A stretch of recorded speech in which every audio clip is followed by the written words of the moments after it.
నమస్తే, నేను Gayatri. Welcome to hello doctor. సంతానోత్పత్తి కేంద్రాన్ని ఎప్పుడు సందర్శించాలి? వివాహం తర్వాత ఎన్ని సంవత్సరాలకి ఫెర్టిలిటీ సెంటర్ని కన్సల్ట్ అవ్వాలి? ఐయుఐ అంటే ఏంటి? ఎవరికి ఐయుఐ సూచించబడుతోంది? ఐవీఎఫ్ అంటే ఏంటి? ఐవీఎఫ్ ప్రక్రియ ఎలా ఉంటుంది? వీటికి సంబంధించి మీ అనుమానాలు నివృత్తి చేసేందుకు ఈ అంశాలపై ఇవాల్టి హలో డాక్టర్ కార్యక్రమంలో వివరించడానికి మనతో పాటు ఉన్నారు ప్రైమ్ 9 స్టూడియోలో అందుబాటులో ఫెర్టిలిటీ సెంటర్ డాక్టర్ శ్రీదుర్గ గారు లైవ్ లో అందుబాటులో ఉన్నారు. మీకు ఎటువంటి డౌట్స్ ఉన్నా కూడా స్క్రీన్ మీద కనిపిస్తున్న నెంబర్కి కాల్ చేయొచ్చు. అలాగే నమస్తే డాక్టర్ గారు. నమస్తే అండి. సో డాక్టర్ గారు, చాలా మందికి ఉండే డౌట్ ఏంటంటే ఆఫ్టర్ మ్యారేజ్ తర్వాత ఎన్ని ఇయర్స్ తర్వాత మనం కిడ్స్ అనేది ప్లాన్ చేసుకోవాలి? ఇన్ కేస్ కిడ్స్ పుట్టకపోతే కనుక ఎప్పుడు ఈ ఫెర్టిలిటీ సెంటర్స్ అనేది అప్రోచ్ అయితే బాగుంటుంది అంటారు? ఓకే, బేసిక్గా ఏంటంటే మ్యారేజ్ అయ్యాక ఒక 1 year అండి కిడ్స్ కనుక ప్లాన్ చేసినట్లయితే 1 year రెగ్యులర్గా కపుల్ అనేవాళ్ళు అన్ప్రొటెక్టెడ్ ఇంటర్కోర్స్ అంటాం, అంటే కాంట్రసెప్షన్ ఏం యూజ్ చేయకుండా కలిసి ఉన్నారు, అయినా కూడా ప్రెగ్నెన్సీ రావట్లేదంటే ఫెర్టిలిటీ సెంటర్ని విజిట్ చేయాలండి. కొన్ని టెస్ట్లు అవన్నీ చేస్తాము. కొన్ని కేసెస్లో ఏంటంటే ఏజ్ గ్రేటర్ దెన్ 35 years ఉన్నప్పుడు ఈవెన్ ఆఫ్టర్ 6 months కూడా మనం ఎవాల్యుయేషన్ అనేది స్టార్ట్ చేయొచ్చు. ప్రస్తుతము వీటికి సంబంధించి ఎటువంటి ట్రీట్మెంట్ అనేది అందుబాటులో ఉంటుంది? సో బేసిక్గా మనకి ఫెర్టిలిటీ సెంటర్లో ఏంటంటే ఒక 3 types ఆఫ్ ట్రీట్మెంట్స్ ఉంటాయండి. ఒకటి వచ్చేసి చిన్న టాబ్లెట్ మెథడ్, ఓన్లీ టాబ్లెట్స్ ఇచ్చి న్యాచురల్గానే కపుల్ని కలవమని చెప్తాము, అట్లా ప్రెగ్నెన్సీ ప్లాన్ చేయమని చెప్తాము. సెకండ్ వచ్చేసి ఐయుఐ అండి. ఐయుఐ అంటే ఇంట్రాయూటరైన్ ఇన్సెమినేషన్ అనమాట. సో బేసిక్గా మనకి ప్రెగ్నెన్సీ అనేది న్యాచురల్గా ఎట్లా వస్తుందంటే హస్బెండ్ వైఫ్ కలిసినప్పుడు సిమెన్ శాంపిల్ అనేది వెజైనాలో డిపాజిట్ అవుతుందన్నమాట. ఆ వెజైనాలోంచి స్పర్మ్స్ అనేవి పైకి వెళ్ళి ట్యూబ్లో ఎగ్ స్పర్మ్ కలిసినప్పుడు మనకి ప్రెగ్నెన్సీ అనేది వస్తుంది. ఈ ఐయుఐలో ఏంటంటే మనం సిమెన్ శాంపిల్ తీసుకెళ్ళి గర్భాశయంలో పెడతాము. ఇది ఐయుఐ పద్ధతి. నెక్స్ట్ వచ్చేసి ఐవీఎఫ్ అండి. ఐవీఎఫ్ అంటే టెస్ట్ ట్యూబ్ బేబీ. ఓకే, అసలు ఈ 3 categories-ని ఎవరెవరికి ఏ టైంలో సజెస్ట్ చేయబడుతుంది? ఇప్పుడు టాబ్లెట్స్ త్రూ ఏ సిచ్యువేషన్లో టాబ్లెట్స్ని సజెస్ట్ చేస్తారు, అలాగే ఐవీఎఫ్ ఏ సిచ్యువేషన్లో సజెస్ట్ చేస్తారు? ఓకే, సో బేసిక్గా ఒక కపుల్ మన ఫెర్టిలిటీ సెంటర్కి వచ్చినప్పుడు మనం కొన్ని టెస్ట్లు చేస్తామండి. ఒక బేసిక్ అల్ట్రాసౌండ్ స్కానింగ్ అనేది చేస్తాము. అల్ట్రాసౌండ్ స్కానింగ్లో మెయిన్గా ఏంటంటే ఎగ్ నెంబర్స్ అనేవి ఇంపార్టెంట్. అది పీరియడ్ వచ్చిన సెకండ్ డే అనేది మనకి కరెక్ట్గా తెలుస్తుంది. అండ్ ఆ బేసిక్ స్కాన్లో ఏంటంటే యూటరస్లో ఏమైనా ప్రాబ్లమ్స్ ఉన్నాయా, ఫైబ్రాయిడ్స్ అంటే గడ్డలు ఏమైనా ఉన్నాయా, ట్యూబ్లో ఏమైనా ఉందా, ఓవరీస్లో ఏమైనా సిస్ట్లు కానీ అలాంటివి ఏమైనా ఉన్నాయా అనేది చూసుకుంటాము. అండ్ కొన్ని సెట్ ఆఫ్ హార్మోనల్ టెస్ట్లు కూడా చేస్తామండి ఉమెన్కి. అండ్ హస్బెండ్కి వచ్చేసి వీర్య కణాల టెస్ట్ చేసి అందులో కౌంట్ ఎట్లా ఉంది, కదిలి కణాల సంఖ్య అంటాం అది ఎట్లా ఉంది, నార్మల్ ఫార్మ్స్ అవన్నీ ఎట్లా ఉన్నాయనేది చూసుకుంటాం. దాన్ని బట్టి ట్రీట్మెంట్ అనేది కపుల్కి వేరే అవుతుందండి. సో అన్నీ నార్మల్గానే ఉన్నాయి, ట్యూబ్స్ అనేవి ఓపెన్ ఉన్నాయంటే చిన్న టాబ్లెట్ మెథడ్ ద్వారానే మనకి ప్రెగ్నెన్సీ సజెస్ట్ చేస్తాము. లేదు చిన్న ప్రాబ్లమ్స్ ఏమైనా ఉన్నాయంటే నెక్స్ట్ లెవెల్ ఐయుఐకి వెళ్తామండి. నెక్స్ట్ వచ్చేసి ఐవీఎఫ్.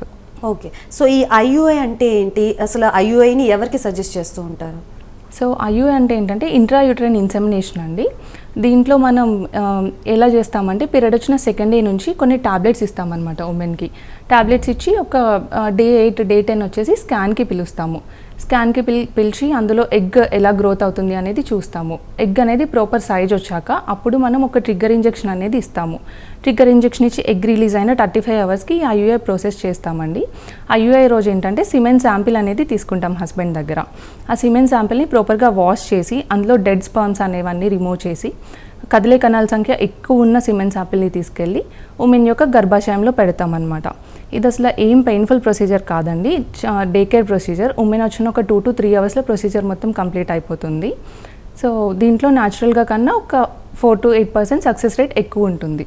ఓకే, జనరల్గా ఇప్పుడు ఈ టాబ్లెట్స్ త్రూ రాకపోతే ఎంత స్పాన్ ఆఫ్ పీరియడ్లో ఈ ఐయుఐని సజెస్ట్ చేస్తూ ఉంటారు మీరు? సో అన్నీ నార్మల్గా ఉన్నట్లయితే ఒక 3 to 4 cycles వరకు న్యాచురల్గా టాబ్లెట్ మెథడ్లో చెప్తాము. ఇంకా కన్సీవ్ అవ్వట్లేదు అంటే నెక్స్ట్ ఐయుఐ చెప్తాము. ఓకే, ఇప్పుడు ఐవీఎఫ్ అంటున్నారు. ఐవీఎఫ్ అంటే ఏంటి? అసలు ఐవీఎఫ్ ప్రాసెస్ అనేది ఏ విధంగా ఉంటుంది? సో బేసికలీ ఐవీఎఫ్ అంటే ఇన్విట్రో ఫెర్టిలైజేషన్ అండి. సో న్యాచురల్గా మనకి ప్రెగ్నెన్సీ ట్యూబ్లో ఎగ్ స్పర్మ్ కలిసినప్పుడు ప్రెగ్నెన్సీ అనేది వస్తుందన్నమాట. సో ఈ ఐవీఎఫ్లో ఏం చేస్తామంటే ఉమెన్ నుంచి మనం ఎగ్స్ అనేవి ఎన్ని ఉంటాయి అన్ని ఎగ్స్ ఒక సైకిల్లో గ్రో చేసి ఎగ్స్ అనేవి బయటకి పికప్ చేస్తాం. ఆ పిక్ చేసిన ఎగ్స్ మనం ల్యాబ్లో స్పర్మ్తో కలుపుతాం అనమాట. స్పర్మ్తో కలిపి మనం బేబీస్ అనేవి ఫామ్ చేస్తాం. ఆ ఫామ్ చేసిన బేబీస్ని మనం ఫ్రీజింగ్లో పెట్టి ఆ ఫ్రీజింగ్ చేసిన బేబీస్ని మనం నెక్స్ట్ మంత్లో ట్రాన్స్ఫర్ చేస్తాం. దీన్ని ఐవీఎఫ్ ప్రొసీజర్ అంటాం. సో ఈ ఐవీఎఫ్ ప్రాసెస్లో అనేది మేల్ అండ్ ఫీమేల్ కాంబినేషన్ అనేది ఏమి ఉండదు. సో త్రూ ఈ ఐవీఎఫ్ ప్రాసెస్ అనేది న్యాచురల్గా అయ్యే ప్రాసెస్ని మనం ల్యాబ్ త్రూ చేస్తాం. ఓకే, చాలా మందికి ఉండే డౌట్ ఏంటి అంటే ఈ ప్రాసెస్ అనేది మా కళ్ళ ముందు జరగదు. సో ఇందులో ఏమైనా ఏమంటారు డిస్టర్బెన్సెస్ ఏమైనా జరుగుండొచ్చు అనే డౌట్స్ రేజ్ అవుతుంటాయి. సో అటువంటి పేషెంట్స్కి మీరు ఎలా ఎక్స్ప్లెనేషన్ అనేది ఉంటుంది? సో బేసిక్గా గేమెట్స్ కలవడం అట్లాంటిది ఏం జరగదండి. మనకి ఇప్పుడు అడ్వాన్స్డ్ టెక్నాలజీ వచ్చింది. సో ఈ పద్ధతి అంతా చాలా క్లియర్ కట్గా చేస్తాము. ఆర్ఐ విట్నెస్ సిస్టమ్ అని, జిల్ట్రిక్స్ అని చాలా అడ్వాన్స్డ్ ల్యాబ్ ఉంది మనకి. సో మిక్సప్ ఆఫ్ గేమెట్స్ అనేది అసలు జరగదండి. సో ప్రాపర్గా జరుగుతుంది ఈ ప్రాసెస్ అంతా. సో ఐవీఎఫ్ చేయించుకోవాలి అని అనే వారికి మీరు ఇచ్చే సజెషన్స్ ఏంటి? సో బేసిక్గా ఐవీఎఫ్కి వచ్చే ముందు ఏంటంటే లైఫ్ స్టైల్ మేనేజ్మెంట్ అనేది చాలా ఇంపార్టెంట్ అండి. కొంతమంది ఏంటంటే ఈ మధ్య ఓవర్ వెయిట్, ఒబెసిటీ అనే ప్రాబ్లమ్స్ అనేవి చాలా ఎక్కువ అవుతున్నాయి అన్నమాట. సో ఈ ప్రాబ్లమ్స్కి ఏంటంటే రెగ్యులర్ ఎక్సర్సైజ్, ఒక 30 minutes in a day 5 days in a week exercise చేసినట్లయితే కొంచెం వెయిట్ లాస్ అయితే మనకి ఐవీఎఫ్ సక్సెస్ రేట్స్ అనేవి బెటర్గా ఉంటాయి. అండ్ ఇంకొకటి ఏంటంటే డైట్ అండి. ఈ మధ్య జంక్ ఫుడ్ తినడం, ఆయిలీ ఫుడ్స్ తినడం అనేది కూడా చాలా ఎక్కువ చూస్తున్నాము. సో ఐవీఎఫ్కి వెళ్ళే ముందు ఇవన్నీ తగ్గించాలి. హై ప్రోటీన్ డైట్, కార్బోహైడ్రేట్స్ తక్కువ ఉన్న డైట్, ఇలాంటి డైట్ తీసుకోవాలండి. And anti oxidant rich diet అంటాం. అంటే బ్లూబెర్రీస్ కానీ నట్స్లో కానీ యాంటీ ఆక్సిడెంట్స్ ఎక్కువ ఉంటాయి. ఇవేంటంటే ఎగ్ స్పర్మ్ క్వాలిటీని పెంచుతాయి అన్నమాట. సో ఇలాంటి డైట్ తీసుకోవాల్సి ఉంటుంది. సో ఐవీఎఫ్ చేయించుకోవాలి అని అనుకునే వాళ్ళకి ఆ ప్రాసెస్ అనేది ఏ విధంగా ఉంటుంది? ఇది ఎన్ని మంత్స్ ప్రాసెస్ అనేది ఉంటుంది? ఓకే, సో మనకి బేసిక్గా ఏ ఫెర్టిలిటీ ట్రీట్మెంట్ అయినా పీరియడ్ వచ్చిన సెకండ్ డే నుంచి స్టార్ట్ అవుతుందండి. పీరియడ్ వచ్చిన సెకండ్ డే నుంచి మనం ఏంటంటే కొన్ని ఇంజెక్షన్స్ ఇస్తామన్నమాట ఉమెన్కి. ఒక 8 నుంచి 10 days వరకు ఆ ఇంజెక్షన్స్ అనేవి ఉంటాయి. ఇంజెక్షన్స్ ఇచ్చి ఎగ్ అనేది మనకి ప్రాపర్ సైజ్ రీచ్ అయినప్పుడు ఒక ట్రిగ్గర్ ఇంజెక్షన్ అనేది ఇస్తాము. ఆ ఇంజెక్షన్ చేసిన 35 hours మనం ఎగ్ పికప్ చేస్తామన్నమాట. ఈ ఎగ్ పికప్ అనేది ఎట్లా ఉంటుందంటే అండర్ ఎనెస్థీషియా చేస్తామండి, general anaesthesia. It is a day care procedure. అంటే ఉమెన్ మార్నింగ్ వచ్చి అడ్మిట్ అయితే మనం ఈవినింగ్ డిశ్చార్జ్ చేసేస్తాము. ఆ పిక్ చేసిన ఎగ్స్ ఏంటంటే ఆ రోజే పక్కనే ల్యాబ్లో వెంటనే చూడడం జరుగుతుంది, ఎన్ని ఎగ్స్ వచ్చాయి ఏంటి అనేది. అప్పుడు ల్యాబ్లో మనం ఎగ్తో స్పర్మ్ని కలుపుతాము. ఇప్పుడు ఈ మధ్య ఏంటంటే ఐవీఎఫ్లో ఇక్సీ అనే పద్ధతి ఫాలో అవుతున్నామండి. అంటే ఈచ్ ఎగ్లోకి మనం ఒక స్పర్మ్ని డైరెక్ట్గా ఇంజెక్ట్ చేస్తామన్నమాట. సో అలా చేశాక మనం ల్యాబ్లో ఇంక్యుబేటర్లో పెడతాం. సేమ్ మన బాడీలో ఎట్లా అయితే టెంపరేచర్స్ ఉన్నాయో అవన్నీ మెయింటైన్ చేసి బేబీస్ని ల్యాబ్లో గ్రో చేస్తాం. అట్లా గ్రో చేసిన బేబీస్ని 5 days వరకు తీసుకెళ్తాం. దాన్ని మనం బ్లాస్టోసిస్ట్ అంటాం అనమాట. ఈ బ్లాస్టోసిస్ట్ని ఏంటంటే ల్యాబ్లో ఫ్రీజింగ్లో పెట్టుకుంటాం. నెక్స్ట్ మంత్ పీరియడ్ వచ్చిన సెకండ్ డే నుంచి మనం ఒక 10 days టాబ్లెట్స్ అనేవి ఇస్తామండి. ఇది ఎండోమెట్రియల్ ప్రిపరేషన్ కోసం, అంటే బేబీని పెట్టే ప్లేస్ ప్రిపేర్ చేయడం కోసం. ప్రాపర్గా మనకి గర్భసంచి లైనింగ్ అనేది బాగా వచ్చిందంటే నెక్స్ట్ మంతే ట్రాన్స్ఫర్కి వెళ్ళొచ్చు. సో అన్నీ కరెక్ట్గా అయినట్లయితే 1 to 2 months ప్రాసెస్లో మనకి ఇది జరుగుతుంది. సో మోస్ట్ ఆఫ్ ద కేసెస్లో ఐవీఎఫ్ కేసెస్కి సంబంధించి ఎటువంటి బేసిక్ టెస్ట్లు అనేవి చేస్తూ ఉంటారు బిఫోర్ ఐవీఎఫ్ వెళ్ళే? ఓకే, సో ఐవీఎఫ్ స్టార్ట్ చేసే ముందు సెకండ్ డే ఒక బేసిక్ స్కానింగ్ ఉంటుందండి. అందులో మనం ఎగ్ నెంబర్స్ ఎట్లా ఉన్నాయి, ఏమైనా సిస్ట్లు ఉన్నాయా ఇవన్నీ చూసుకుంటాము. ఆ స్కాన్ తర్వాత కొన్ని హార్మోనల్ టెస్ట్లు ఉంటాయి, హార్మోనల్ టెస్ట్లు అనేవి కూడా చేస్తాము. ఇంకా వచ్చేసి మనకి ఐవీఎఫ్ అనేది ఎనెస్థీషియా అండర్ ఎగ్ పికప్ చేస్తాం కాబట్టి కొన్ని బేసిక్ బ్లడ్ టెస్ట్ అనేవి ఉంటాయి. సో ఉమెన్కి వచ్చేసి ఈ సెట్ ఆఫ్ బ్లడ్ టెస్ట్ ఉంటాయండి. అండ్ మేల్ పార్ట్నర్కి వీర్య కణాల టెస్ట్ ఒకటి చేస్తాం. సో చాలా మందికి ఉండే కన్ఫ్యూజన్ ఏంటంటే ఐయుఐ ఐవీఎఫ్ రెండు ఒకటే అనుకుంటారు చాలా మంది. సో ఈ వేరియేషన్ అనేది ఏ విధంగా ఉంటుంది? వేటిల్లో ఎక్కువ బెనిఫిట్స్ ఉంటాయి, త్వరగా పిల్లలు కలిగే సంతానోత్పత్తి కలిగే అవకాశం దేంట్లో ఉంటుంది ఐవీఎఫ్ ఐయుఐ కంపేర్ చేస్తే? సో ఐయుఐ ఐవీఎఫ్ చాలా డిఫరెంట్ అండి. ఐయుఐ అనేది కొంచెం చిన్న మెథడే, దాంట్లో పెద్దగా కాంప్లికేషన్స్ అనేవి ఏమి ఉండవు. ఇది ఎప్పుడు చేస్తామంటే బేసికలీ ట్యూబ్స్ అన్నీ బాగుండాలి, ఎగ్ నెంబర్స్ అన్నీ బాగుండాలండి. ట్యూబ్స్ ఓపెన్ ఉంటేనే మనకి న్యాచురల్ కానీ ఐయుఐ ప్రాసెస్ కానీ చేయడం జరుగుతుందన్నమాట. ఐవీఎఫ్ ఏంటంటే కొంచెం ఏజ్ ఎక్కువ ఉంది, ఏజ్ గ్రేటర్ దెన్ 35 years అట్లా ఉన్నప్పుడు ఏంటంటే మనకి ఎగ్ నెంబర్స్ అనేవి బాగా తగ్గిపోతాయి. అండ్ ట్యూబల్ ఫ్యాక్టర్స్ అండి. ట్యూబల్ ఫ్యాక్టర్స్ అంటే కొంతమందికి ట్యూబ్ బ్లాక్ ఉంటుంది. అండ్ కొన్నిసార్లు ఏంటంటే కపుల్ ఆల్రెడీ 2 kids ఉన్నప్పుడు ట్యూబెక్టమీ ప్రాసెస్కి వెళ్తారు. ఆ ట్యూబెక్టమీ ప్రాసెస్ చేశాక ఇన్ కేస్ ఒక కిడ్కి ఏదైనా జరిగింది ఇలాంటప్పుడు మళ్ళీ వచ్చి మనకి పిల్లలు కావాలని అడుగుతారు. అది కంప్లీట్ ట్యూబల్ బ్లాక్. ఇంకా సివియర్ గ్రేడ్స్ ఆఫ్ ఎండోమెట్రియోసిస్ ఉన్నప్పుడు కానీ ఇలాంటి వాటికి మనం ఐవీఎఫ్ అనేది సజెస్ట్ చేస్తాం. ఈ బేసికలీ ఐయుఐ ప్రాసెస్ ఐవీఎఫ్ అనేది చాలా డిఫరెంట్ అండి. ఓకే, వెయిట్లో ఎక్కువ శాతం సంతానోత్పత్తి కలిగే అవకాశం ఉంటుంది కంపేర్ టు సక్సెస్ రేట్స్? ఐయుఐలో అయితే మనకి సక్సెస్ రేట్ వచ్చేసి 8 to 12% ఉంటుందండి. ఐవీఎఫ్లో ఏంటంటే సక్సెస్ శాతం ఎక్కువ ఉంటుంది, ఒక 65% ఉంటుంది. అందుకే మనం 3 to 4 సైకిల్స్ వరకు ఐవీఎఫ్ చేయొచ్చు. ఇంకా అయినా కూడా ప్రెగ్నెన్సీ రావట్లేదంటే నెక్స్ట్ వచ్చేసి ఐవీఎఫ్ చేసుకోమని చెప్తాం. ఓకే, సో ఈ ఐవీఎఫ్ మీద చాలా అపోహలు ఉన్నాయి. అసలు వీటి సక్సెస్ రేట్ ఎంత ఉంది, అలాగే ఎక్కువ మంది దీనికే ఈ మధ్య ఐవీఎఫ్ చేయించుకుంటూ ఉన్నారు. సో వీళ్ళందరూ పేషెంట్స్కి సంబంధించి మీరు తీసుకున్న ఫీడ్బ్యాక్ ఏంటి? మోస్ట్ ఆఫ్ ద కేసెస్లో మీరు అబ్జర్వ్ చేసింది ఏంటి ఐవీఎఫ్? సో బేసిక్గా ఏంటంటే ఒక కపుల్ ఫెర్టిలిటీ సెంటర్కి రాగానే వీళ్ళు మనకి ఐవీఎఫ్ఏ చెప్తారు, వేరే ట్రీట్మెంట్స్ ఏమి ఉండవు అట్లా అనుకుంటారండి. అలా ఏం కాదు. సో బేసిక్గా ఏంటంటే కపుల్ బట్టి ఉంటుంది, ఇండివిజువలిస్టిక్ ట్రీట్మెంట్ అంటాం. అంటే వాళ్ళ కపుల్కి ఇన్వెస్టిగేషన్స్ చేసి, స్కాన్ చేసి, ఈ వీర్య కణాలు టెస్ట్ చేసి, ఎవరికి ఏది రికమెండెడో అదే చెప్తాం అనమాట. అండ్ ఈ ఐవీఎఫ్ ప్రాసెస్ అనేది అంత కాంప్లికేటెడ్ ప్రాసెస్ ఏం కాదండి. పీరియడ్ వచ్చిన సెకండ్ డే నుంచి ఒక 8 to 10 days అనేవి ఇంజెక్షన్స్ ఉంటాయి. వాళ్ళు వర్క్కి కూడా వెళ్ళొచ్చండి. రోజు టైంకి ఇంజెక్షన్ అనేది తీసుకుంటే సరిపోతుంది. అండ్ డాక్టర్ చెప్పిన అడ్వైస్ ఫాలో అయితే ఒక్కరోజు ఎగ్ పికప్ రోజు ఒక్కటే వాళ్ళు లీవ్ తీసుకోవాల్సి ఉంటుంది. రిమైనింగ్ అంతా మనకి ట్రాన్స్ఫర్ అది వచ్చేసి నెక్స్ట్ సైకిల్లో ఒక్క ట్రాన్స్ఫర్ రోజు మాత్రం వాళ్ళు రెస్ట్ తీసుకోవాల్సి ఉంటుందండి, అంతే. సో డాక్టర్ గారు యాజ్ యూ సెడ్ ఒక్కొక్క పేషెంట్ కండిషన్ బట్టి ట్రీట్మెంట్ అనేది ఉంటుంది. సో మోస్ట్ ఆఫ్ ద కేసెస్లో చాలామంది ఈ ఐవీఎఫ్ అవుతారు కంటిన్యూస్గా బెడ్ రెస్ట్ తీసుకోమని చెప్తుంటారు కొంతమంది పేషెంట్స్కి. సో అటువంటి సిచ్యువేషన్స్ ఏ విధంగా వస్తుంటాయి పేషెంట్? సో ఐవీఎఫ్ చేశాక బెడ్ రెస్ట్ అనేది అసలు అవసరం లేదండి. ఎగ్ పికప్ చేసిన రోజు మాత్రం 1 day రెస్ట్ చెప్తాము. తర్వాత ఎంబ్రియో ట్రాన్స్ఫర్ అనే ప్రొసీజర్ చేశాక అయితే అసలు బెడ్ రెస్ట్ ఏం అవసరం లేదండి. వాళ్ళు డైట్ అంతా నార్మల్గా తీసుకోవచ్చు, high protein diet, good diet తీసుకోవచ్చు. మెడికేషన్స్ అనేవి మాత్రం టైంకి ఇంజెక్షన్స్ అవన్నీ తీసుకోవాల్సి ఉంటుంది. సో ఆఫ్టర్ ఐవీఎఫ్ ట్రీట్మెంట్ తర్వాత ఎటువంటి జాగ్రత్తలు తీసుకోవాలి? సో ఐవీఎఫ్ ట్రీట్మెంట్ తీసుకున్నాక బేసిక్గా ఏంటంటే గుడ్ డైట్ తీసుకోవడం ఇంపార్టెంట్ అండి. హై ప్రోటీన్ డైట్, ఎగ్స్ అనేవి మనం ఎన్ని ఎగ్స్ ఉంటే అన్ని స్టిమ్యులేట్ చేసి పెంచుతాం కాబట్టి అది ఒక్కొక్కసారి హైపర్ స్టిమ్యులేట్ అయ్యే రిస్క్ ఉంటుంది. సో వాళ్ళు వాటర్ ఎక్కువ తీసుకోవడం, హై ప్రోటీన్ డైట్ తీసుకోవడం, డాక్టర్ ఇచ్చిన మెడికేషన్స్ అన్ని టైంకి తీసుకోవడం అనేది చాలా ఇంపార్టెంట్. రీసెంట్ టైమ్స్లో లేడీస్ కానీ లేకపోతే యంగ్ గర్ల్స్లో కానీ చాలామందికి పీసీఓడి ప్రాబ్లం ఉంటుంది. సో ఈ పీసీఓడి ప్రాబ్లం అనేది అసలు ఎందుకు వస్తుంది, అసలు పీసీఓడి అంటే ఏంటి? సో బేసిక్గా ఈ మధ్య పీసీఓడి ప్రాబ్లం చాలా ఎక్కువైందండి. ప్రీవియస్గా కంపేర్ చేసుకుంటే మనకి ఇప్పుడు 10 to 15% ఉమెన్లో ఇన్ఫెర్టిలిటీ కపుల్స్లో పీసీఓడి అనే ప్రాబ్లం కామన్గా చూస్తున్నాము. ఈ మధ్య ఏంటంటే చాలా ఎన్వైర్మెంటల్ ఫ్యాక్టర్స్ కానీ, పొల్యూషన్ వల్ల కానీ, అండ్ హార్మోనల్ ఇంబ్యాలెన్సెస్ వల్ల చాలామంది ఒబీస్, ఓవర్ వెయిట్ ఉంటున్నారు. దీనివల్ల ఈ పీసీఓడి ప్రాబ్లం అనేది ఎక్కువైంది. సో ఈ పీసీఓడి ప్రాబ్లం అనేది జెనెటిక్గా ట్రాన్స్ఫర్ అయ్యే అవకాశం ఉంటుందా, లేకపోతే బేస్డ్ ఆన్ ద కండిషన్స్ అలా లేకపోతే ఫుడ్ మనం తీసుకునే దాన్ని బట్టి ఉంటుందా అనేది పీసీఓడి ప్రాబ్లం ఎక్కువగా రేజ్ అవ్వడానికి అసలు బేసిక్ రీజన్ ఏమంటారు? రీసెంట్ సో బేసిక్గా ఇది జెనెటిక్గా కూడా ఉంటుందండి. మదర్కి ఉంది అని అంటే మనకి ఈ ఓవరీస్లో నెంబర్ ఆఫ్ ఎగ్స్ అనేవి ముందే ఎర్లీ ఇన్ ద స్టేజ్లోనే డిసైడ్ అవుతుంది అనమాట. సో జెనెటిక్గా కూడా ఈ పీసీఓడి మదర్కి ఉంటే బేబీస్కి వచ్చే అవకాశం ఉంటుంది. సో పీసీఓడి ద్వారా ఎటువంటి సమస్యలు వచ్చే అవకాశం ఉంటుంది లేడీస్కి? సో ఈ పీసీఓడి ఉన్న వాళ్ళకి ఏంటంటే మెయిన్గా ఎగ్ అనేది ప్రాపర్ టైంకి రిలీజ్ అవ్వదండి. సో దీనినే మనం యానోవ్యులేషన్ అంటాం అనమాట. సో యానోవ్యులేషన్ రావచ్చు. అండ్ ఇర్రెగ్యులర్ సైకిల్స్, ఈ ఎగ్ అనేది ప్రాపర్ టైంకి రిలీజ్ అవ్వకపోవడం వల్ల ఇర్రెగ్యులర్గా ఉంటాయి సైకిల్స్, పీరియడ్ అనేది టైంకి రాదు వాళ్ళకి. అండ్ ఈ పీసీఓడిలో ఏంటంటే మనకి ఇన్సులిన్ రెసిస్టెన్స్ అనేది ఎక్కువ ఉంటుంది. సో బాడీలో ఏంటంటే షుగర్ లెవెల్స్ ఎక్కువ ఉంటాయి అనమాట. దీనివల్ల మళ్ళీ వాళ్ళకి ఒబెసిటీ ప్రాబ్లమ్స్ రావడం, ఒక్కొక్కసారి ఫ్యూచర్లో బీపీ, హైపర్టెన్షన్ అంటాం అది రావడం, ఇలాంటి ప్రాబ్లమ్స్ అన్నీ ఉంటాయి. వీళ్ళకి ఏంటంటే కన్సీవ్ అవ్వడంలో కూడా ఇబ్బంది ఉంటుంది. ఇన్ఫెర్టిలిటీ ప్రాబ్లంతో కూడా మనకు వస్తారు ఫెర్టిలిటీ సెంటర్. రైట్, పీసీఓడి ఉన్న వాళ్ళు ఎటువంటి లైఫ్ స్టైల్ చేంజెస్ అనేవి చేసుకోవాలి?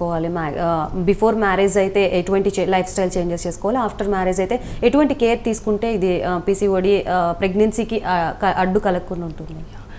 బేసిక్గా పీసీఓడిని మనం ముందు నుంచి లైఫ్ స్టైల్ మేనేజ్మెంట్ చేసినట్లయితే చాలా వరకు దాని నుంచి వచ్చే కాన్సిక్వెన్సెస్ అనేవి మనం తగ్గించవచ్చు అనమాట. So main exercise is important అండి. 30 minutes ఇన్ ఏ డే మనం ఎక్సర్సైజ్ అనేది చేయాలి. అండ్ ఈవెన్ ఒక 1 to 2 kgs వెయిట్ లాస్ అయినా కూడా మనకి ఐవీఎఫ్ చేసినా కూడా సక్సెస్ రేట్స్ అనేవి ఇంప్రూవ్ అవుతాయి అన్నమాట. ఈ ఓవర్ వెయిట్ ఉన్న వాళ్ళకి ఏంటంటే ప్రెగ్నెన్సీ వచ్చినా కానీ అబార్షన్స్ అవ్వడం, ఇంప్లాంటేషన్ జరగకపోవడం, ఇలాంటి ప్రాబ్లమ్స్ ఉంటాయి. సో లైఫ్ స్టైల్ మేనేజ్మెంట్ అనేది ఇంపార్టెంట్. అండ్ డైట్ కూడా జంక్ ఫుడ్ అవాయిడ్ చేయడం, ఆయిలీ ఫుడ్స్ అనేవి అవాయిడ్ చేయడం, high protein diet, green leafy vegetables ఇవన్నీ తీసుకోవడం వల్ల డెఫినెట్గా హెల్ప్ అవుతుంది. అండ్ పీసీఓడి ప్రాబ్లం కనుక మనకి స్కాన్లో డిటెక్ట్ అయినట్టు అయితే మన డాక్టర్ కొంచెం మెడికేషన్స్ ఇస్తారండి. మెట్ఫార్మిన్ అనే టాబ్లెట్ కూడా మనకి చాలా హెల్ప్ చేస్తుంది. ఓకే, ఫస్ట్ ఆఫ్ ఆల్ మీ దగ్గరికి పేషెంట్స్ పీసీఓడి ప్రాబ్లం త్రూ వచ్చినా కానీ ఫస్ట్ దానికి ట్రీట్మెంట్ కంప్లీట్ అయిన తర్వాత ఈ ప్రెగ్నెన్సీకి ట్రై చేసే ట్రీట్మెంట్ అనేది స్టార్ట్ చేస్తారు. సో అలా ఏం లేదండి, మనకి ఒక కపుల్ వచ్చారు, ఉమెన్కి పీసీఓడి ఉందంటే కనుక మనం వాళ్ళకి ప్రాపర్గా పీరియడ్స్ రావట్లేదంటే ఫస్ట్ పీరియడ్ రావడానికి మెడికేషన్స్ ఇస్తామండి. పీరియడ్ వచ్చిన డే 2 నుంచి మనకి ఈ ట్రీట్మెంట్స్ అనేవి స్టార్ట్ చేసుకోవచ్చు. ఓకే. ఇప్పుడు జనరల్గా మ్యారేజెసే చాలా లేట్గా అవుతున్నాయి. దాని తర్వాత దీని గురించి ప్లాన్ చేసుకోవడానికి లేకపోతే ఫైనాన్షియల్గానో లేకపోతే సమ్ అదర్ రీజన్స్ వల్ల డిలే అవుతుంది. అసలు ఏ ఏజ్లో యాక్చువల్గా మ్యారేజ్ అనేది కంప్లీట్ అవ్వాలి, దాని తర్వాత కిడ్స్ అనేది ఎప్పటి నుంచి ప్లాన్ చేసుకుంటే ప్రాపర్గా ఉంటుందండి? ఓకే. సో బేసిక్గా ఏంటంటే యంగ్ ఏజ్లో మనకి ఎగ్ క్వాలిటీ అనేది చాలా మంచిగా ఉంటుందన్నమాట. So 25 to 30 years is the ideal time to get pregnant. Even 30 to 35 మధ్యలో కూడా ఎగ్ నెంబర్స్ అనేవి బాగానే ఉంటాయండి. బట్ 35 తర్వాత ఇంకా డ్రాస్టిక్గా ఎగ్ నెంబర్స్ అనేవి తగ్గుతుంది, ఎగ్ క్వాలిటీ అనేది కూడా తగ్గుతుంది. సో పీసీఓడి ఉన్న లేడీస్ అందరికీ కూడా ఐవీఎఫ్ అవసరం అవుతుందా? సో పీసీఓడి ఉన్న వాళ్ళందరికీ ఐవీఎఫ్ అవసరం అనేం లేదండి. చిన్న టాబ్లెట్ మెథడ్తోనే చాలామంది, ఒక 50% 60% మంది చిన్న టాబ్లెట్ మెథడ్తో కానీ టాబ్లెట్స్తో అవ్వట్లేదు అంటే ఐయుఐ మెథడ్తో కానీ కన్సీవ్ అవుతారు. కొంతమందికి ఏంటంటే రిపీటెడ్గా మల్టిపుల్ సైకిల్స్ ఐయుఐ కూడా 3 to 4 times ట్రై చేశారు అయినా అవ్వట్లేదు అని అంటే అప్పుడు ఐవీఎఫ్ సజెస్ట్ చేస్తాము. ఎందుకంటే పీసీఓడిలో ఎగ్ షెల్ అనేది థిక్గా ఉంటుందన్నమాట. సో స్పర్మ్ వచ్చేసి ఎగ్ని పెనట్రేట్ చేయడంలో మనకి ప్రాబ్లం ఉంటుంది. సో ఇలాంటి కేసెస్లో మనం ఐవీఎఫ్ అనేది సజెస్ట్ చేస్తాం. సో చాలామందికి ట్యూబ్స్ బ్లాక్ అవ్వడం చూస్తూ ఉంటాం. సో అటువంటి కేసెస్లో ఎటువంటి ట్రీట్మెంట్ అనేది ఉంటుంది 39కి? ఓకే అండి. సో ఈ ట్యూబల్ బ్లాక్ అనేది మనకి దేనివల్ల వచ్చింది అనేది చూస్తాం. ఫస్ట్ ట్యూబల్ బ్లాక్ అంటే వాళ్ళు సర్జరీ చేసుకున్నారు, ట్యూబెక్టమీ ఆపరేషన్ అంటే తర్వాత మనకు ఒక ఆపరేషన్ ఉంటుందండి, ట్యూబల్ రీకనలైజేషన్ అంటాము. ఆ ట్యూబ్స్ని అతికించవచ్చు. కానీ ఇది ఎవరిలో అంటే యంగ్ ఉన్నారు పేషెంట్, ఒక సర్జరీ అయ్యి <5 years ఉంది అన్న అప్పుడు ఈ సర్జరీ అనేది సజెస్ట్ చేయవచ్చు. కానీ మెయిన్ ఏంటంటే ఈ సర్జరీలో సక్సెస్ రేట్స్ అనేవి బాగా తక్కువగా ఉంటాయి అండ్ ఎక్టోపిక్ ప్రెగ్నెన్సీ వచ్చే రిస్క్ అనేది ఉంటుంది. సో మనం వీళ్ళకి కూడా ఐవీఎఫ్ సజెస్ట్ చేస్తాం. ఇంకా అదర్ ట్యూబల్ ప్రాబ్లమ్స్ అంటే ట్యూబ్ చుట్టూ ఒక్కొక్కసారి ఏంటంటే ఇన్ఫెక్షన్, అతుకులు అనేవి ఉంటాయన్నమాట. సో ఇలాంటి వాళ్ళకి ఏంటంటే లాప్రోస్కోపిక్ సర్జరీ ద్వారా ట్యూబ్ చుట్టూ ఉన్న అతుకులు అనేవి మనం రిలీజ్ చేయవచ్చు. వాళ్ళకప్పుడు న్యాచురల్గానే ప్రెగ్నెన్సీ వచ్చే ఛాన్స్ ఉంటుంది. కొంతమందికి ఏంటంటే ట్యూబ్లో బయటికి అంతా బాగానే ఉంటుంది, లోపల మ్యూకస్ ప్లగ్స్ అనేవి ఉండిపోతాయి. వాళ్ళకి కూడా మనం చిన్న హిస్ట్రోస్కోపీ కెమెరా ప్రొసీజర్ ద్వారా ట్యూబ్ ఓపెన్ చేసి న్యాచురల్గా ప్రెగ్నెన్సీ ప్లాన్ చేయొచ్చు. సో జనరల్గా ట్యూబ్స్ బ్లాక్ అయినప్పుడు కొన్ని ట్యూబ్స్ కూడా తీసేసే అవకాశం కూడా ఉంటుంది కొన్ని సిచ్యువేషన్స్లో. సింగిల్ ట్యూబ్తో ఎంత సక్సెస్ రేట్ అనేది ఉంటుంది మా కిడ్స్ని ప్లాన్ చేసుకోవాలి అని అంటే? ఓకే అండి. సో సింగిల్ ట్యూబ్ ఉంది అని అంటే కనుక అది అసలు మనకి ఫంక్షన్ ఎట్లా ఉంది అనేది చూసుకోవాలండి. ఇన్ కేస్ మనకి ట్యూబ్కి కొన్ని టెస్ట్లు ఉంటాయి, సెలైన్ ఇన్ఫ్యూజన్ సోనోగ్రఫీ అని. అంటే మనం గర్భాశయంలోకి కొంచెం సెలైన్ పంపించి స్కాన్లో ట్యూబ్ ఓపెన్ ఉందా లేదా అనేది చూస్తాము.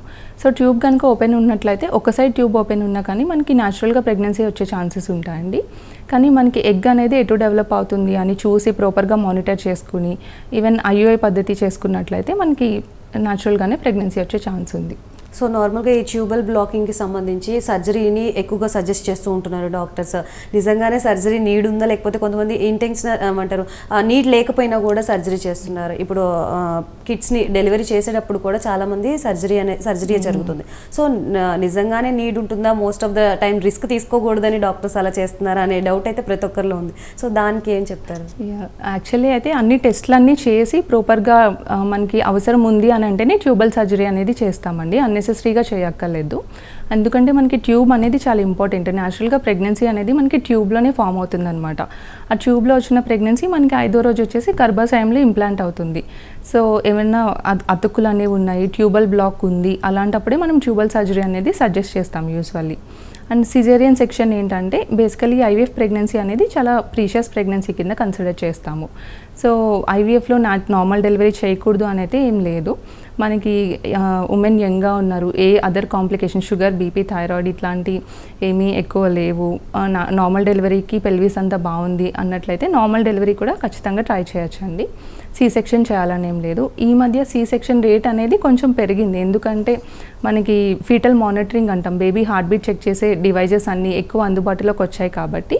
సో ఈ ఫీటల్ మానిటరింగ్ ఎక్కువ జరిగి ఏమైనా డిస్ట్రెస్ ఉన్నా, బేబీ హార్ట్ బీట్ తగ్గుతున్నా మనం సి సెక్షన్ అనేది చేస్తున్నాము.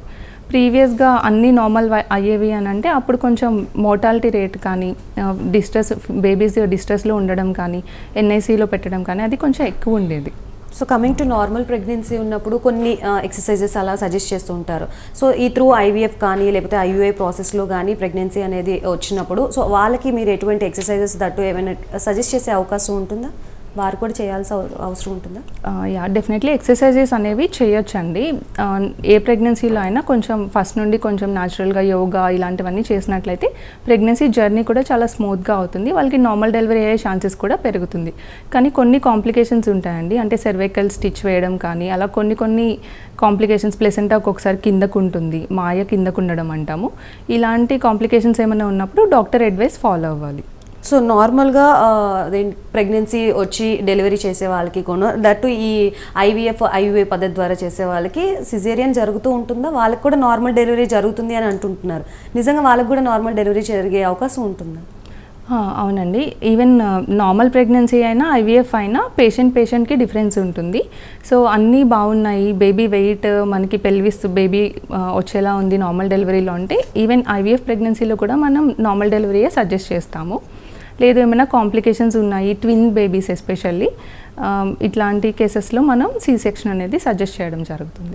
ఇప్పటి వరకు మనం లేడీస్కి సంబంధించి మాట్లాడుకున్నాము. ఈ ఇన్ఫెర్టిలిటీ సెంటర్స్కి మనం వెళ్ళినప్పుడు వాళ్ళకి మీరు సజెషన్స్ ఇస్తారు ఫుడ్కి సంబంధించి, ట్యాబ్లెట్స్. ఇప్పుడు మెన్స్కి కూడా ఈ స్పర్మ్ కౌంట్ పెరగడానికి కానీ లేకపోతే వీరిద్దరూ ట్రీట్మెంట్ తీసుకునే పద్ధతిలో విధానంలో ఎటువంటి ఫుడ్ డైట్ అనేది ఉంటుంది? వాళ్ళకి కూడా డైట్ ఉంటుందా? డెఫినెట్లీ ఉంటుందండి. మెయిల్స్ ఏంటంటే ఎస్పెషల్లీ ఏమైనా హ్యాబిట్స్, స్మోకింగ్ కానీ ఆల్కహాల్ కానీ ఏమైనా ఉన్నాయంటే అవన్నీ క్విట్ చేయాల్సి ఉంటుంది. ఎందుకంటే స్మోకింగ్, ఆల్కహాల్ వల్ల ఏంటంటే స్పర్మ్ క్వాలిటీ అనేది తగ్గుతుంది, కౌంట్ అనేది కూడా తగ్గుతుంది అనమాట. సో ఇవన్నీ అవాయిడ్ చేయమని చెప్తాము. అండ్ మెన్కి ఏంటంటే టైట్ అండర్వేస్ ఏమైనా వేస్తున్నారా, హీట్ ఏరియాస్లో ఏమైనా వర్క్ చేస్తున్నారా, ల్యాప్టాప్స్ ఎక్కువ యూజ్ చేయడం, వీటి వల్ల కూడా ఈ మధ్య సిమెన్ క్వాలిటీ ఇష్యూస్ అనేవి చాలా ఎక్కువ అవుతున్నాయి. అండ్ డైట్ కూడా అండి, so proper diet, healthy and balanced diet, ఎక్కువ గ్రీన్ లీఫీ వెజిటబుల్స్ కానీ హై ప్రోటీన్ డైట్ కానీ తీసుకుని అండ్ యాంటీ ఆక్సిడెంట్స్ రిచ్ ఉన్న డైట్ తీసుకుంటే వాళ్ళకి స్పర్మ్ క్వాలిటీ కానీ మొటిలిటీ కానీ ఇంప్రూవ్ అవుతుంది. ఈ ఫెర్టిలిటీ సెంటర్కి సంబంధించి ఎవరెవరు డాక్టర్స్ అవైలబుల్గా ఉంటారు, అలాగే పేషెంట్స్ని ట్రీట్ చేసే ప్రాసెస్ ఏ విధంగా ఉంటుంది ఆడియన్స్ కోసం ఒకసారి? ఓకే, బేసికలీ ఏంటంటే ఫెర్టిలిటీ సెంటర్లో మనకి ఇన్ఫెర్టిలిటీ స్పెషలిస్ట్ డాక్టర్స్ ఉంటారండి. సో నార్మల్ గైనకాలజిస్టులు కూడా ఈ ఇన్ఫెర్టిలిటీ అనేది చూస్తారు. కానీ మనకి బేసిక్గా ఏంటంటే ఒక ప్రాపర్ ఎవాల్యుయేషన్ కావాలంటే ఫెర్టిలిటీ సెంటర్కి రావడం అయితే సజెస్టబుల్ అండి. ఎందుకంటే మనకి ఈ వీర్య కణాలు టెస్ట్ చేయడం కానీ బేసిక్గా స్కాన్ చేయడం కానీ ఇవన్నీ మనకి ఇన్ఫెర్టిలిటీ సెంటర్లో అయితే త్వరగా సొల్యూషన్ దొరికే అవకాశం ఉంది. Okay, most of the patients recent టైమ్స్లో ఐవీఎఫ్ని సజెస్ట్ చేస్తున్నారు, అలాగే చాలామంది ఎగ్స్ని ప్రిజర్వ్ చేసుకోవాలనుకుంటున్నారు. సో ఈ ప్రాసెస్కి సంబంధించి మీరు ఆడియన్స్కి ఏమైనా చెప్పాలనుకుంటున్నారా? ఈజ్ దిస్ కరెక్ట్ ఆర్ లేకపోతే బేస్డ్ ఆన్ ద సిచ్యువేషన్ దీన్ని చూస్ చేసుకోవచ్చు అంటారు? అవునండి, సో బేసిక్గా ఈ మధ్య ఏంటంటే కొంచెం లేట్ మ్యారేజెస్ చేసుకుంటున్నారు, కొంతమంది కెరియర్లో అడ్వాన్స్ అవ్వాలనుకుంటారు. సో ఇలాంటి వాళ్ళకి ఏంటంటే ఈ ఎగ్ ఫ్రీజింగ్ అనే ఆప్షన్ ఇస్తామండి. సో బిఫోర్ మ్యారేజే వాళ్ళ ఎగ్స్ ప్రిజర్వ్ అంటే ఎంగేజ్లో 25 to 30 మధ్యలో ఉన్న ఎగ్ క్వాలిటీ డెఫినెట్గా 30-35 తర్వాత తగ్గిపోతుంది అనమాట. సో వాళ్ళు ఏంటంటే ముందుగానే ఎగ్ అనేది ప్రిజర్వ్ చేసుకోవచ్చు. అండ్ కొంతమందికి ఏంటంటే క్యాన్సర్ అలా ఉన్న పేషెంట్స్ క్యాన్సర్ కీమోథెరపీకి వెళ్ళడం, రేడియోథెరపీకి వెళ్ళడం ఇలాంటివి జరుగుతాయి. అప్పుడు వాళ్ళు ఏంటంటే ముందుగానే ట్రీట్మెంట్కి వెళ్ళే ముందే వాళ్ళ ఎగ్స్ అనేవి ప్రిజర్వ్ చేసుకుని తర్వాత ప్రెగ్నెన్సీ ప్లాన్ చేసుకోవచ్చు. ఇలానే కొంతమంది ఏంటంటే హస్బెండ్స్ అవుట్ ఆఫ్ కంట్రీ వెళ్ళడం కానీ అలా కూడా వెళ్తారండి. వాళ్ళకు కూడా మనం ఏంటంటే ఒక సిమెన్ శాంపిల్ ఫ్రీజ్ చేసుకుంటే వాళ్ళు లేకపోయినా కూడా మనం ఐవీఎఫ్ ద్వారా ప్రెగ్నెన్సీ ప్లాన్ చేయొచ్చు.